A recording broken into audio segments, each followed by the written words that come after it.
प्यारे भाइयों बहनों, सादर सप्रेम नमस्ते। मेरे साथ एक सूक्ति बोलेंगे सभी। बोलिए, ज्योतिषा बाधते तमः। ज्योतिषा बाधते तमः। प्रकाश से किसका नाश होता है? अंधकार का नाश होता है। ज्ञान से किसका नाश होता है? अज्ञान का नाश होता है। विद्या से किसका नाश होता है? अविद्या का नाश होता है। ठीक है। यह एक दूसरे के पर्यायवाची शब्द हैं सभी। ये भौतिक अर्थ भी आ जाता है इसमें और आध्यात्मिक अर्थ भी आ जाता है। तो आइए इसको समझते हैं। सर्वप्रथम आपको बहुत ही आसानी होगी, सरलता होगी। मैंने ये जो अभी 5 दिन का त्योहार हमारा चल रहा है दीपावली का, इसके ऊपर एक काव्य किया है और वो आपके समक्ष रखती हूँ। तो काव्य के द्वारा ही मैं अपनी बात को रख देती हूँ। उसके बाद थोड़ा सा प्रवचन और। सर्वप्रथम आप सभी को दीपावली की हार्दिक शुभकामनाएं। परमात्मा हम सबके जीवन में खुशियां लाए, प्रकाश लाए, हमारी समस्त अविद्या अंधकार मिट जाए, ऐसा हम पुरुषार्थ भी करें और प्रभुदेव से प्रार्थना भी करें। तो कहा, तमसो मा ज्योतिर्गमय का सबके अंदर भाव जगाओ। धन्यवाद कर प्रभु प्रियतम को, नाचो गाओ खुशी मनाओ। इसी तरह तुम पर्व मनाओ, दीप जलाओ, दीप जलाओ, दीप जलाओ, दीप जलाओ, दीप जलाओ, दीप जलाओ। शरद ऋतु की बेला में आलस्य प्रमाद तम दूर भगाओ। स्वास्थ्य लाभ ले नव अन्नों से, धर्म कर्म और अर्थ कमाओ। पंच यज्ञ का पालन कर सुख समृद्धि को खूब बढ़ाओ।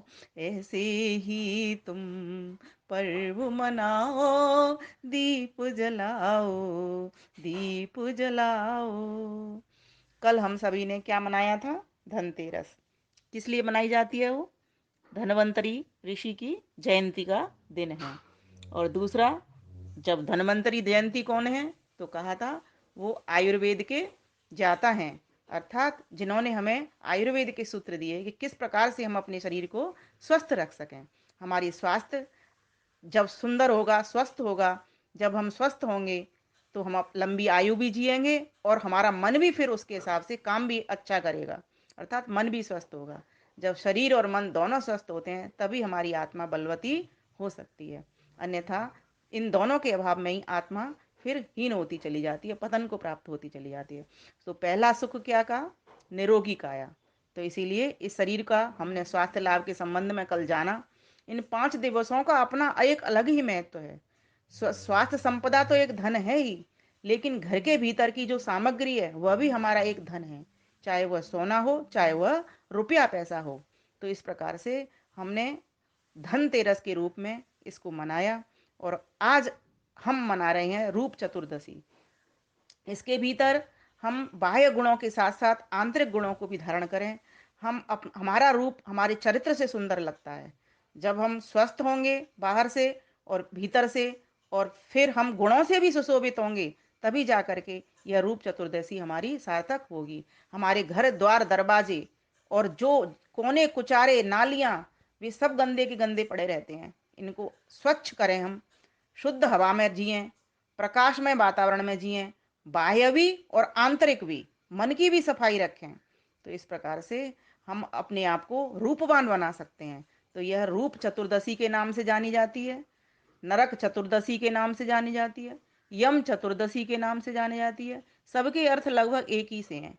जैसे जो व्यक्ति यम नियम पर चलता है, अर्थात जिसके जीवन में अहिंसा है, सत्य है, जिसके जीवन में ब्रह्मचर्य है, जिसके जीवन में अपरिग्रही है, जिसके जीवन में अस्तेय है, ऐसा व्यक्ति ही फिर वो रूपवान होता है। गुणों से ही तो हम रूपवान होते हैं। जो व्यक्ति न्याय संगत बात करता है, सदा सत्य बोलता है, कभी झूठ नहीं बोलता, ब्रह्म के अनुकूल विचरण करता है, ठीक है, विचारों का अत्यधिक व्यर्थ विचारों का संग्रह नहीं करता, अच्छे विचारों का ही संग्रह करता है, वेद युक्त विचारों का ही संग्रह करता है, और कैसा जीवन जीता है, अपरिग्रही, मीन्स बाह्य, ना तो बाह्य सामग्री इकट्ठी करता और ना मन के भीतर कोई व्यर्थ सामग्री इकट्ठी करता, और अस्तेय, कोई कभी भी किसी से बिना पूछे किसी की सामग्री को हाथ नहीं लगाता, पूछ करके ही लगाता है। तो इस प्रकार से जो जिस व्यक्ति का जीवन होता है ऐसा यम पे चलने वाला, वही व्यक्ति तो रूप को प्राप्त कर सकता है। और नरक चतुर्दशी, नरक कहते हैं दुख को, तो दुखों से दूर ले जाने वाली, और दुख कब मिटेंगे, जब बाह्य शुद्धि और आंतरिक शुद्धि दोनों शौच होंगे हमारे पास, तभी जाकर के हमारे दुख मिटेंगे। जब ज्ञान स्रोत हमारे भीतर भी बहेगा और बाह्य चारों ओर का वातावरण भी हमारा प्रकाश में होगा, तभी जाकर के हमारे दुख समाप्त होंगे। तो इस प्रकार से हम रूप चतुर्दशी को भी मनाते हैं।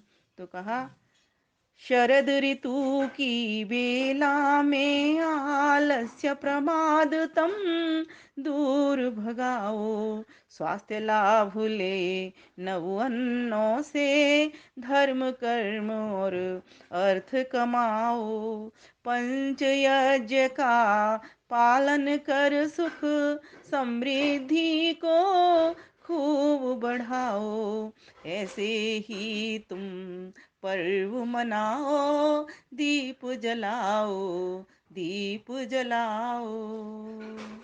तो इस प्रकार से हम सभी भाग्यशाली बने, अर्थात जीवन में सुख साधन प्राप्त होते हैं, लेकिन सौभाग्यशाली हम तब होते हैं जब साधनों के साथ साथ सौभाग्य और भी करने का पुरुषार्थ प्राप्त करते हैं।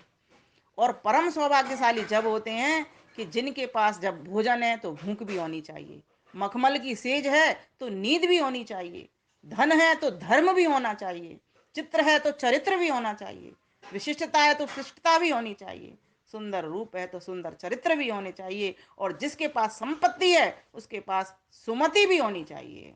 जिनके घर में मंदिर है उनके मन के भीतर भी भगवान की भक्ति होनी चाहिए।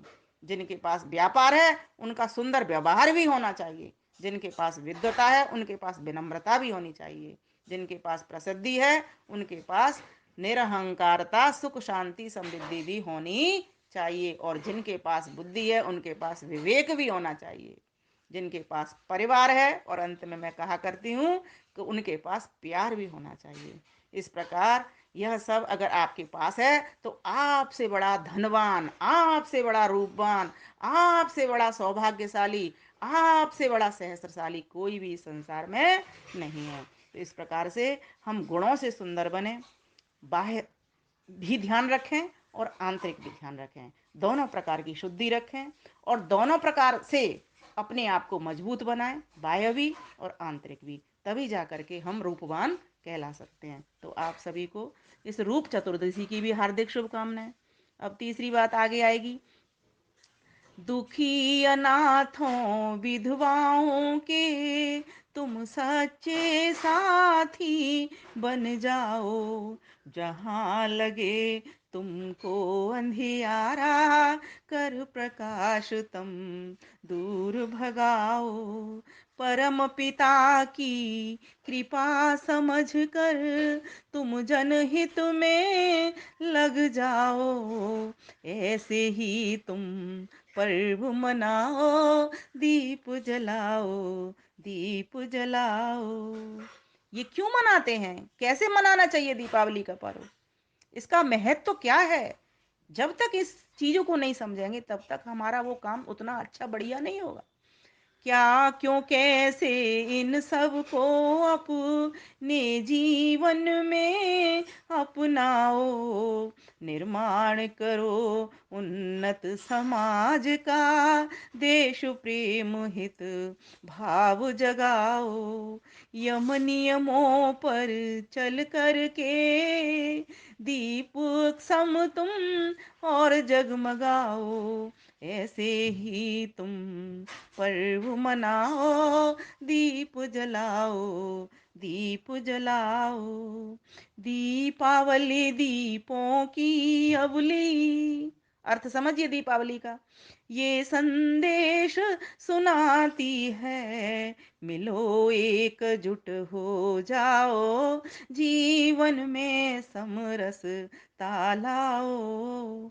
दीपक की भांति बनो तुम भी ऊपर ही को बढ़ते जाओ, ऐसे ही तुम पर्व मनाओ, दीप जलाओ, दीप जलाओ। मेरे साथ बोलते जाइए।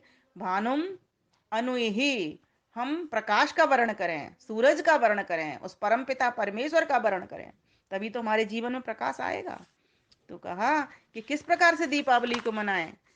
दीपक की बाती को देखो, तपती है और वह जलती है। शब्दों पे ध्यान दीजिए। तपती है और जलती है, खुद को अंधियारे में रख कर सब को प्रकाश से भरती है। बाती के गुण को अपना कर सबका जीवन विमल बनाओ। कितना त्याग करती है, उसको अपनी चिंता नहीं है। उसके नीचे दीपक के तले क्या है, अंधेरा होता है। अपने आप को पूरी तरीके से वो तपा रही है, जला रही है, गर्मी में रख रही है, लेकिन सबके लिए वो जीवन में प्रकाश भर रही है। ऐसा हमारा जीवन होना चाहिए, और शुद्ध जीवन ही ऐसा काम करने के लिए आगे बढ़ सकता है, क्योंकि वो परमात्मा की कृपा को प्राप्त कर सकता है। ऐसे ही तुम पर्व मनाओ, दीप जलाओ, दीप जलाओ। फिर आपने देखा होगा दीपावली के दिन क्या करते हैं। दीपक की कतार को लगा करके सभी आपस में एक दूसरे को बधाई मंगल कामनाएं देते हैं, और कुछ उपहार स्वरूप भेंट भी आपस में प्रदान करते हैं। लेकिन आज ऐसी विकृति आ गई है कि एक व्यक्ति कोई तुम्हारे घर में देने आ गया तो तुम बदले में उसको देने जाते हो। नहीं, तुम्हारे यहाँ कोई दे गया, तुम किसी और के घर देने जाओ।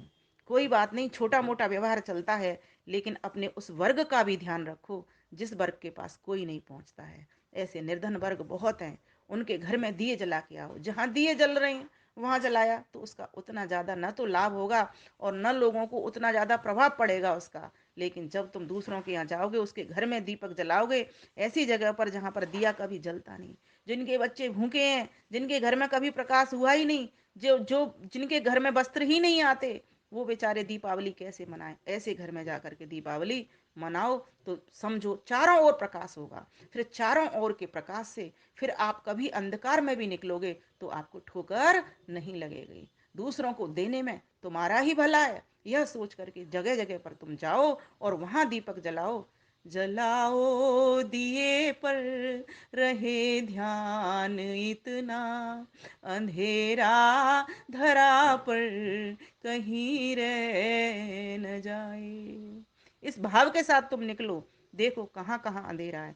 हमारे यहाँ पर एक रिवाज थी, हमारी दादी कहती थी अपने घर के दिया रख करके देली पे, और बहुत सारे घर और होते थे हमारे पड़ोस में, सबके घर पर एक एक दीपक रखने जाओ। लेकिन यहाँ शहरों की जो चकाचौंध है, यहाँ पर सिर्फ अपना ही अपना घर चमकाते हैं, और इस कंपटीशन के साथ चमकाते हैं कि मेरा घर ज़्यादा सुंदर लगना चाहिए सामने वाले से। और तब पहले क्या सोच हुआ करती थी दादी और नानी की, कि वो कहते थे कि दूसरे के घर में भी उसी तरीके का माटी का दिया लेकर के जाओ, और उनसे आशीर्वाद भी मिलता था साथ में, कि इस बार तो तुमने मिट्टी का जलाया है, ये सो माटी कूटी का, अगली बार ये सोने का होए। इस प्रकार का हमारी ब्रज भाषा में बोली में ये आशीर्वाद भी जो वहाँ की बुजुर्ग महिलाएं होती हैं वो दे दिया करती हैं। तो सोचो कितना सुंदर भाव उसके भीतर हुआ करता है। जीवन है संघर्ष का जुआ, मत खो दो तुम मौत का कुआं। कई लोग जुआ खेलते हैं, ये बहुत बड़ी बुरी प्रथा है, इस प्रथा को बंद कर देना चाहिए। जीवन है संघर्ष का जुआ, मत खो दो तुम मौत का कुआं। सद्धर्मी हो करो कर्म तुम, जीवन पथ पर बढ़ते जाओ। ऐसे ही तुम पर्व मनाओ, दीप जलाओ, दीप जलाओ। कई लोगों की मान्यता है कि श्री रामचंद्र जी के कारण यह दीपावली मनाई जाती है। बहुत अच्छी बात है। क्योंकि हमारा इतिहास भी जुड़ता चला जाता है। क्योंकि भगवान राम का जो नाम जाना जाता है वो राम राज्य लेकर के आए थे, ऐसा हमारा राम राज्य हो। इसीलिए हम रामचंद्र जी को इस दिन याद करते हैं कि घर घर अयोध्या के भीतर भी दिए जला करते थे, तो ऐसे ही हमारे भी इस भारत राष्ट्र में आज भी इसी प्रकार से घर घर में दिए जलें। तो ये रामचंद्र जी को याद करने का भी दिवस है। क्योंकि हमारा इतिहास हमें उस प्रेरणा को ध्यान दिलाता है, जो जिस प्रेरणा के कारण हम सुंदर हो सकते हैं, हम प्रकाशित हो सकते हैं, सुख समृद्धि को प्राप्त कर सकते हैं। श्री रामचंद्र से पहले भी हर वर्ष दिवाली मनती थी, किंतु राम के आने से इस पर्व की शोभा बढ़ गई थी, किंतु राम की प्रेरणा से इस पर्व की शोभा बढ़ गई थी। घर घर में हो गई दिवाली, मिटी तमस की रातें काली, ज्ञानामृत की ज्योति जगाओ, ऐसे ही तुम पर्व मनाओ, ऐसे ही तुम पर्व मनाओ, दीप जलाओ, दीप जलाओ। फिर उसके बाद में भैया दूज का अवसर आता है और गोवर्धन पूजा, दो और आते हैं। तो गोवर्धन पूजा के लिए भी है और भाई दूज के लिए एक साथ। भैया दूज के शुभ अवसर पर हर भाई वचन निभाता है, बहन भाई के माथे पर शोणित का टीका लगाती है, भाई बहन के इस बंधन को समझ के पावन तुम अपनाओ। हम सभी आत्मा रूप से तो भाई ही हैं, एक दूसरे के परस्पर भाई बहन हैं, अर्थात सबका आत्मा एक जैसा है। आत्मवत सर्वभूतेषु, एक दूसरे से बहुत ही सुंदर व्यवहार करो। और संगच्छध्वम संबद्धम संभो मनांसि जानताम देवा भागम यथा पूर्वे संजा नाना उपास्ते। इस प्रकार से हम साथ साथ चलते हुए एक चाल वाले, एक मन वाले होकर के और एक दूसरे का उपकार करते हुए, एक दूसरे को सुरक्षा संरक्षण देते हुए और इस जीवन पथ पर हम आगे बढ़ते चलें और स्वयं भी प्रकाशित हों और औरों को भी प्रकाशित करते चलें। यह विजय तिलक मेरा भाई जीते और भाई बहन को उपहार स्वरूप देता है, अपनी बहन की रक्षा करता है, यह हमारी संस्कृति है। इसीलिए इस संस्कृति को हमें आगे बढ़ाना चाहिए और बहन भाई में आपस परस्पर प्यार बना रहना चाहिए। माँ भ्राता भ्रातरम तो छन्मा सुसार मत सुसा। भाई हो चाहे बहन हो, बहन बहन हो या भाई भाई हो, सभी आपस में एक दूसरे से प्रेम करें। कोई भी किसी से कभी भी द्वेष ना करें। द्विछन माँ, कभी भी द्वेष नहीं करें। तो इस प्रकार से हम सभी इस दीपावली के पर्व को सार्थक करें, सुंदर बनाएं। फिर आगे कहा, एक गोवर्धन पूजा के बारे में भी है। गोवर्धन संरक्षण पोषण, यही गोवर्धन पूजा है। क्या है गोवर्धन? गोवर्धन के तो नाम से ही विदित है, गौ का वर्धन करना, गौ की वृद्धि करना, गौ का पालन करना, गौ का पोषण करना, गौ का संरक्षण करना। ठीक है, गौशालाओं को बढ़ाना इसके निमित्त, गौ गौ के लिए एक रोटी रोज प्रातः निकालना। क्यों क्यों करना इस काम को? क्योंकि गौ कैसी है? अदिति है, सूर्यपत्री है। इसका दूध, दही, मक्खन, गोबर, गौमूत्र सभी हमारे लिए औषधि का काम करता है, लाभकारी है। गौ माताएं हमारी आधार है। इसीलिए अगर असली माता का दूध जिस बच्चे को नहीं मिलता तो किसके दूध के लिए डॉक्टर रिकमेंड करते हैं? कहते हैं वैद्य लोग कि इसको किसका पिलाओ? गाय का दूध पिलाओ, क्योंकि माता के दूध से और गाय के दूध से समानता होती है। तो गाय का दूध तो इतना अच्छा है, गाय का मूत्र भी कैंसर जैसे रोगों को समाप्त करता है। और गोबर जिसकी कहते हैं, उसे घर का लीपना जब किया करते थे कच्चे घरों को, तो कहते हैं पूरा वेंटिलेटर का काम करता है, इतनी ऑक्सीजन वहां पर मिलती है। उसकी गंध जो है वो नासिका को ठीक करती है। तो इस प्रकार से कि ये गौ के इतने सारे लाभ हैं, इसी चक्कर में गौ हमारी आधार है, हमारी खेती के काम आते हैं उसके बछड़े। तो गौ माता का तो जितना गुणगान किया जाए उतना ही कम है। तो इसके लिए हमें क्या करना होगा? गोवर्धन संरक्षण पोषण, यही गोवर्धन पूजा है। गोबर से बनती हैं गैसें, औषधियाँ और ऊर्जा है। गौ हत्या पर रोक लगाओ, गौ हत्या पर रोक लगाओ, और कसाईयों को भारत से भगाओ। ऐसे ही तुम पर्व मनाओ, दीप जलाओ, दीप जलाओ। और आज के दिन एक और बात है, हमारे ऋषि दयानंद सरस्वती जो कि आर्यों के भगवान हैं, अर्थात जिन्होंने हम सभी को सत्यात प्रकाश रूपी ग्रंथ जैसे अनेक अनेक ग्रंथ दिए कि जिससे हमारे जीवन में प्रकाश हो, तो यह पर्व हमारे लिए प्रकाश का पर्व दूसरे ढंग से भी है कि आज के दिन में श्री दयानंद सरस्वती का निर्माण हुआ था। वह ज्योति परम ज्योति में विलीन हुई थी और हम सबको ज्योति दे करके विलीन हुई थी। इसीलिए उनको हम शत शत नमन करते हैं। ऋषि दयानंद के जाने से सारी दुनिया गमगीन हुई। अंधियारा दूर किया जग का, ज्योति में ज्योति लीन हुई। दिवाली की हर संध्या में निर्वाण दिवस हर साल मनाओ। ऐसे ही तुम पर्व मनाओ, दीप जलाओ, दीप जलाओ। ये जो निर्वाण दिवस है वो हमारे लिए निर्माण दिवस बने, हम कुछ सृजन कर सकें, उस ज्ञान को चारों ओर ले जा करके सकें। और उनका जो नारा था, जो उनका उद्घोष था, तृणवंतो विश्वमार्यम, इसके लिए हम स्वयं आर्य बनते हुए पूरे विश्व को आर्य बनाने के लिए आगे आगे बढ़ते चलें। तो इस प्रकार से मेरी तो यही कामना है। विमल ईश की यही कामना, घर घर जा संदेश सुनाए। बने मधुर प्रकाश को बांटे सबका, सारे जग का ज्ञान मिटाएं। बने मधुर प्रकाश को बांटे सब जग का ज्ञान मिटाएं। और यही चाहत है मेरी, सारे जग को आर्य बनाओ।